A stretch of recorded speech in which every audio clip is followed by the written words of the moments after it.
What you are about to watch may make you question everything you thought you knew. Viewer discretion is advised.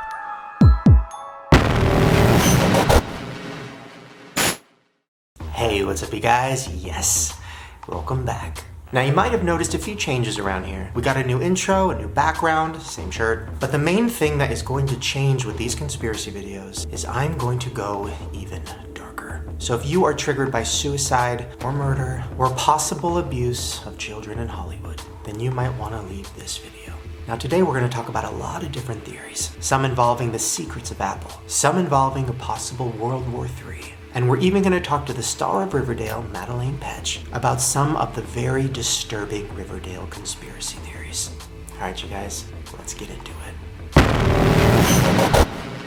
That's right, we're starting with Apple conspiracies. And you might have noticed another little thing I added. Before every conspiracy from now on, I'm going to put a little believability scale. 1 Illuminati sign means this shit's stupid. But 5 Illuminati signs means this isn't even a theory. This is a fact. And that's exactly what this first one is. So we have been talking about Apple purposely slowing down our phones every time they have a new one coming out forever. And then recently we learned that it's true. Today's Tech Bites, Apple admits to slowing down older iPhones. So Apple says it slows down the processors on older iPhones to prevent battery issues that could cause the phones to suddenly shut down or restart. Now over the years, there's been tons of studies about this. Every time a new iPhone comes out, the Google search results for why is my iPhone slowing down skyrocket. Well, people started going from theorizing to actually pursuing lawsuits against Apple. And because of all these lawsuits, Apple finally admitted what we knew all along. As lithium batteries age, they get weaker. So we had to slow the phone to avoid the phones crashing to compensate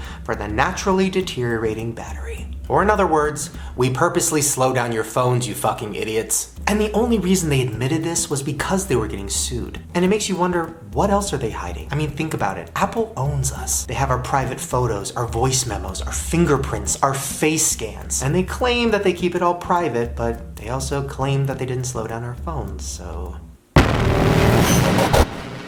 Life imitating art. We've seen it over and over again.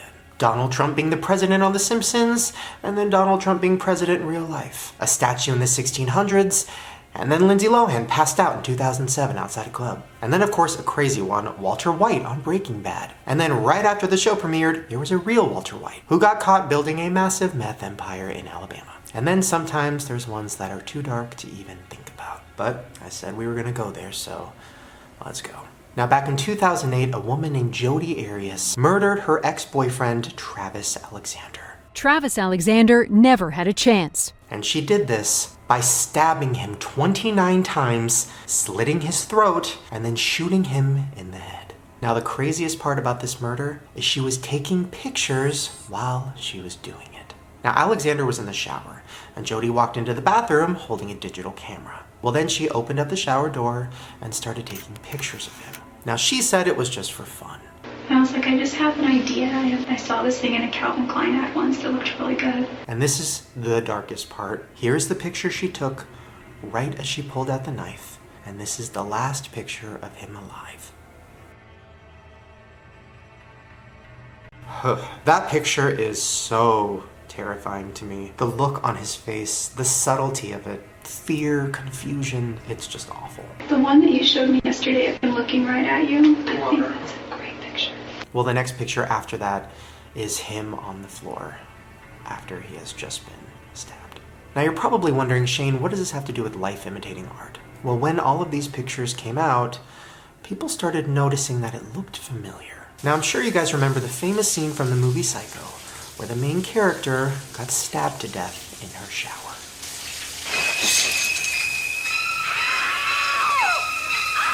Well, then people started taking the famous shots from that scene and putting them next to the last pictures of Travis. And they are eerily identical.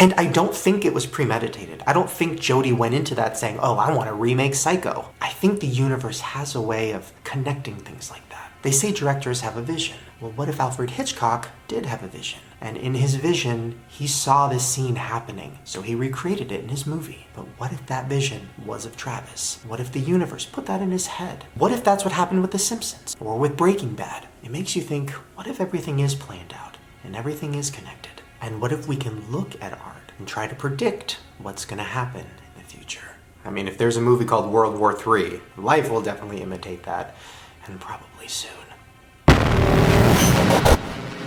Now, we've talked about news channels faking things for a long time. They've been caught setting up a crime scene and filming in front of it, even though it didn't exist. As many as 4 bodies may be buried here. It can get really fucked up really fast. On June 4th, CNN got accused of staging an anti-ISIS protest in London. Now, this is a behind-the-scenes clip, and it's insane. So first you see them setting up the shot of the protest. Then you see the producers putting all of the protesters in their place. And then you see the producers laying down flowers in front of the protesters' feet and putting flowers in their hands. And then moments later, you see what it looks like on the actual news. What I want to show you now, viewers, is a wonderful scene. There are flowers on the street here, ladies with hashtag turn to love. Yeah. They literally act like, oh, here we are, we just caught a protest. We saw them placing people. We saw them handing them signs, putting flowers at their feet. Now, of course, CNN came out and said, no, it was not fake. We just set up a shot and we had some of the protesters from over there come over here. And maybe that's true, but it's hard to believe the news sometimes when they do things like this. Good morning. Well, obviously we're getting a nice break from the rain, but not the flooding. This is essentially now a part of the Passaic River in this neighborhood. Yeah, she was in a fucking canoe. Just to scare everybody. Oh my god, the water's so high, we're in canoes! But one of my favorite moments of the news getting caught faking something happened with Nancy Grace. Now in this clip, Nancy Grace is doing a satellite interview with another reporter. Kinda looks similar, right? I want you to pay attention to the red truck and the bus. Red truck, bus. Nancy Grace and the woman she's having a satellite interview with is in the same parking lot. You see this red SUV drive behind Ashley Banfield and then immediately behind Nancy Grace. And not just the same parking lot. 3 parking spots away from each other. What? Why did they do a satellite interview? Why are they faking that? I mean, that one's insane. But the biggest scandal of all time when it comes to faking the news is this clip.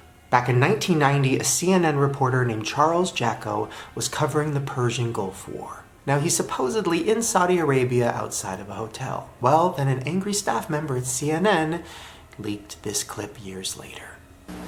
Let me say hi. Geopolitics by Dan Quayle. I know what you're thinking, well, maybe they're just having fun. But then he starts playing with what looks to be a prop of a missile.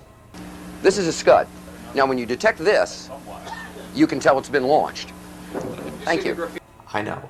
Like, what? Well, then he starts playing with his emergency mask. Let me just size my mask and fit it for a second, just like I always do. It seems kind of like a set, right? There's no wind. When the camera pans over, you see some wood. It almost looks like a fake wall. Well, but then you see what it looks like when he's reporting live. Because of military regulations, we are not allowed to show you where the missiles might be going. Wow, that's different. He's panicking, holding his earpiece. Well, remember earlier in the clip when he was asking whether or not he should test out that face mask? You're about to find out why.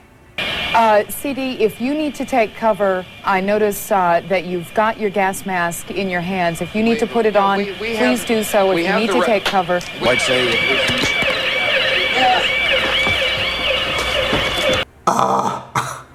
I mean, come on. Now you're probably wondering, what did that man say when this clip started to go viral? Well, he sent an email to the person that posted the clip, and he said this. Our coverage was on the roof of a hotel. The plywood background was erected as a guard against the sand and windstorms. And the clowning around in the video is just that. We use black humor to deflect the tension of covering Scud missile assaults. And then he showed some pictures of what the actual hotel in Saudi Arabia looks like. And it looks pretty similar. You have the blue walls, you have the palm trees, you can even see the plywood that they set up to guard from the winds. And as much as I hate to say this because you know how much I love a conspiracy, I believe him. I mean, all the proof is there. It was years ago. Why would he still lie about it? But man, oh, that clip was weird. Side note, that's something I want to start incorporating more into these videos too. If I find out that a theory I've talked about has been debunked, I want to bring it up because I think people should be looking deeper and deeper into them. And not just thinking everything is true, because some of these theories end up being bullshit. Boy, did I almost look stupid. I know what you're thinking. Shane, how are there conspiracy theories about wildfires? I had the same question, and then I fell down the hole on the internet, and oh my god. So as you already know, there have been so many fires spreading through California the last few months. And some of the footage is insane. Right off the freeway, an entire mountain filled with flames. Celebrities' houses getting evacuated. Thank God for this event this morning because I got up at 5:30 and everyone came to the house and they're like, we need to leave. And the fires are incredibly spread out, but some of the footage of the aftermath had a lot of people confused. So the recent California fires are very strange and suspect. In drone footage of the aftermath, we see houses completely obliterated and turned to ash while the surrounding landscapes and trees are totally fine. That's right. If you look at some of this footage, all of the houses are completely leveled, but then all the trees in the neighborhood are fine. You'll notice here that stores and restaurants are wiped out while other things are still in perfect shape. Well, then I looked into it. A couple scientists came out and said, well, the trees are wetter than usual, so that's why they're not that flammable. But then I did a quick Google and I found a lot of videos of neighborhood trees burning down to nothing. Now, one of the craziest clips I think I've ever seen is a clip of a tree that a guy found that was burning from the inside out. A haunting but mesmerizing scene from the wildfires in Sonoma County. A man came across this tree burning from the inside out. Now, that situation doesn't happen in a forest fire. The only time trees really burn like that is when they're struck by lightning. I know, that was intense. But this is what the trees look like right after that. Yeah, they look exactly like the tree that supposedly caught fire during one of the wildfires. So you're probably thinking, Shane, where is this going? One word: lasers. Laser. Okay, hear me out. I know this sounds crazy, and I 100% thought it was bullshit until I really started looking into it. Now, the theory is that the government might have been testing out some direct weapons. Now, these weapons would be in the form of lasers, and the damage they would cause would be way worse than any fire could do. Imagine if the government did figure out how to do laser weapons, what kind of damage they could do to their enemies. Here's a laser at a power of 1 watt. A 1 watt laser can light a match. Imagine then the power of a 500 trillion watt laser. That's exactly what they've built here at the National Ignition Facility in California. Yeah, that's right. They literally are building that giant laser in California. Now, this is the craziest part. In a movie back in the 80s called RoboCop, this happened. Top story, Santa Barbara. 10,000 acres of wooded residential land were scorched in an instant when a laser cannon aboard the Strategic Defense Peace Platform misfired today during routine startup tests. Literally, laser weapons hit the same exact locations that the California wildfires are. And here's the thing that's even crazier. When a fire burns down a house, it still leaves some of the house. Yeah, it's black and yeah, it's all fucked up, but there's a little bit of structure still there. But when you look at the aftermath of these California wildfires, there is nothing. Not just houses have been leveled down to the ground, but even cars. Glass and metal have been melted. So how could glass and metal in these cars be melted? How could these houses be leveled down to nothing? Lasers. Now, remember earlier when I showed you that clip of the tree that was burning from the inside out? Now, supposedly that happened from the wildfires, but it looked more like it happened from getting struck by lightning. And what did that clip look like?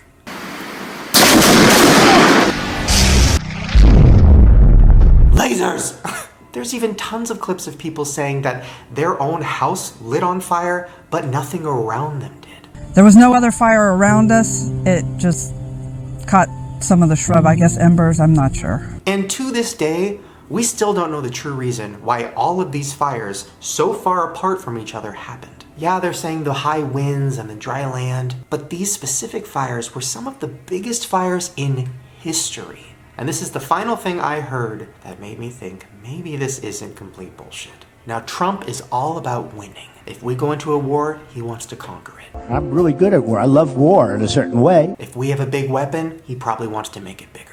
Where I could stand in the middle of Fifth Avenue and shoot somebody and I wouldn't lose any voters, okay? So if he found out that the government did have the capability of laser weapons, and he knew that North Korea is really wanting us dead right now, then why wouldn't he want to do a test and see how the lasers worked? I want to be unpredictable. But obviously he can't test it on another country because then that would start a war. And what place in his own country does he hate more than anywhere else? Los Angeles. Some celebs are just not a fan of the Donald. He despises the people in Hollywood. He despises celebrities because they all talk shit about him. He loves tweeting about KFC and beautiful chocolate cake and put them all together and this is what you get.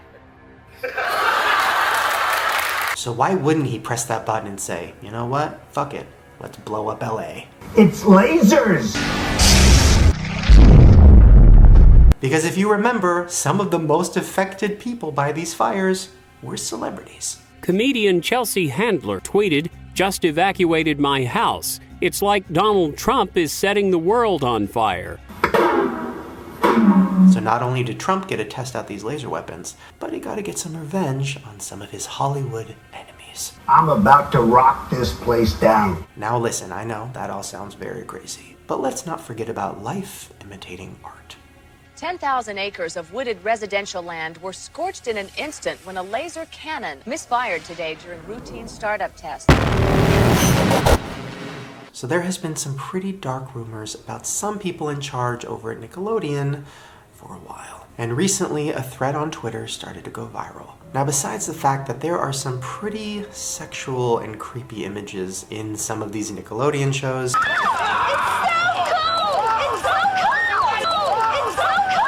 there's also some very creepy jokes that probably shouldn't be in a kid's show. One time my brother found a vacuum cleaner in our church basement. He took it home and now he keeps it in his room. Well, you should call the church and tell him he has it. Oh, they wouldn't want it back. Yeah, she's referring to a young boy using a vacuum to suck his dick on a kid show. Now they also call out that the word hobknocker is used in iCarly. Oh yeah, do you guys remember Wade Collins? That obnoxious hobknocker from America Sings? Well, here is the definition of hobknocker. When a guy hits you in the face with his penis. One might call him obnoxious. Oh, Carly. Anyway. And then the thread goes on to show some more creepy visuals. I mean, this one is, I'm thirsty.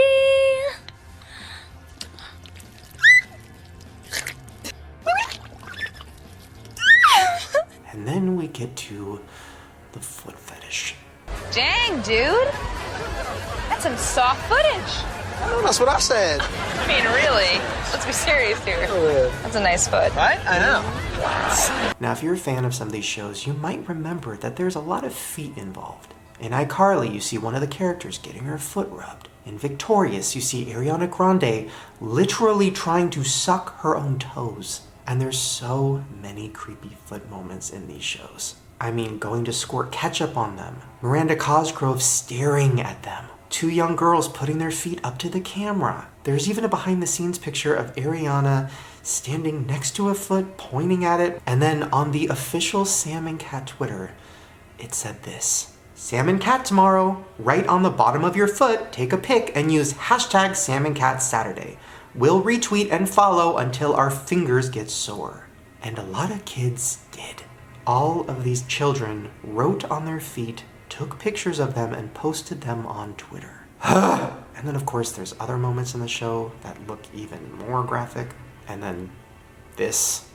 Come on! Give up the juice! But I think the foot thing is what weirds me out the most, because foot fetishes are a huge deal, and having kids show their feet and talk about it that much is fucking weird. And then of course there's little things, like if you look in the background of the episodes, you might see a hidden penis on a wall. I mean, it's not that big of a surprise that kids' TV shows might do some evil stuff. I mean, the fact that Disney approved a quarter ride that looked like this, it just proves that there might be some evil people in charge of kids' entertainment. And maybe they're trying to get in the minds of kids and make them evil. I mean, think about it. Who's the biggest kids' entertainer right now? And would you say he's doing some pretty evil stuff? We found a dead body.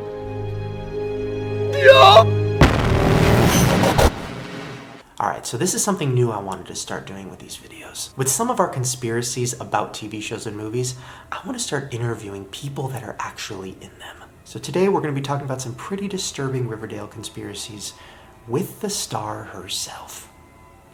Wait, let me see. Do I get to pick? Of course you do. Okay, great. My hair looks like shit. Let's do it. Okay guys, I am here with Madelaine from Riverdale. Hi. Before we get into the conspiracies, because there's a lot of them about this show, I want to know about your life, because overnight you kind of skyrocketed, right? Yeah, probably I would say a little over a year ago I had 40,000 followers on Instagram, and then I'm at like 4 something now, which is insane. 4 million. In like 9 months. Did the TV network make you do any like training or any classes, like this get ready for the Fame? internet? Yeah. Yeah, we had to do media training, which was like intensive, like, this is so weird. We had to learn how to get out of a car without flashing. What? So there's like a very specific way where you cover yourself with the door of the car and then you get out with the opposite leg so that like your leg isn't like open, essentially. There's a class for that? Yeah, and you have to pass. Like you have to do it until you like you don't flash. It's a thing. Is there a way to get out of a car without looking fat? Because I need that. Okay, Riverdale. It is surprisingly dark for a teen show. Yeah. But some of the conspiracy theories about this show go even darker than murder. And I want to talk about them. I don't know what your conspiracy theories are, so now I'm like nervous. Okay, so your character, Cheryl Blossom, has a brother named Jason. I don't want to talk about this. Okay, yeah, go for it. Now, he died in the first season. That's kind of what the whole first season is about. But there are a lot of theories that Cheryl and Jason might have been more than brothers and maybe lovers. Yeah, that theory has been debunked by myself. Well, have you seen all of the proof? Proof? So a video made by a YouTuber named Smurf Vlogs started going viral, and some of the evidence is pretty crazy. Damn, I should have made that video first. Okay, so the first time that we see your guys' characters is in a car.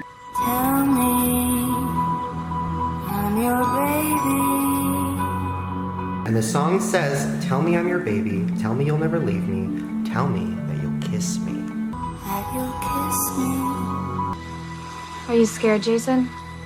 It's just a creepy song. That's why we played it. But you guys are driving in the car together for the first time. And we do hold hands when we walk down the river. Jason and Cheryl Blossom drove out to Sweetwater River for an early morning boat ride. I know. Do you want to know why? Yes. I can give you, is it going to be interesting for your video if I tell you why, or do you want to keep it just like... Well, there's a lot more than that, though. I mean, give me the rest of it. Okay, you call him your soulmate. Right. You guys share a milkshake together. Correct. And there's just a lot of creepy imagery of you guys looking at each other sensually, like you love each other, but way more than I've ever loved a sibling. And it definitely, from an outside perspective, feels creepy, incesty. Well, we kind of got into that a little bit more in the second season, that it's more so about that Cheryl's actually abused by her parents. So he's kind of like her saving grace, and he's always been the only person who ever showed her love. So it's more about the fact that she's never been loved by anybody else, including her parents. But I get that it looks like that, and ultimately it was created to like look weird. So you don't think it's ever gonna come back? I think anything's possible in Riverdale is definitely the soundbite that I use a lot, because like you, literally anything is possible in Riverdale. The last time I saw Jason, I was wearing this dress. Okay. I talk about a lot of movie posters looking very similar. TV posters It looking follows. similar.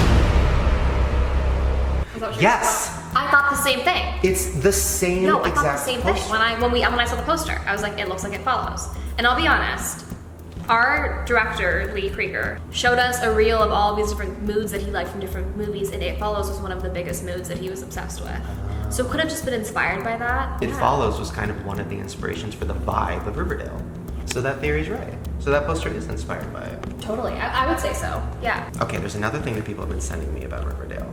And I got confused even reading it myself, and I don't know if you've seen it. Okay, so it says, when I realized that Polly and Jason are in the same class, but Cheryl is Jason's twin sister, and Cheryl is in the same class as Betty, but Polly is older than Betty. Interesting. What does that mean? What? Wait, is that like a thing? Anything's possible in Riverdale.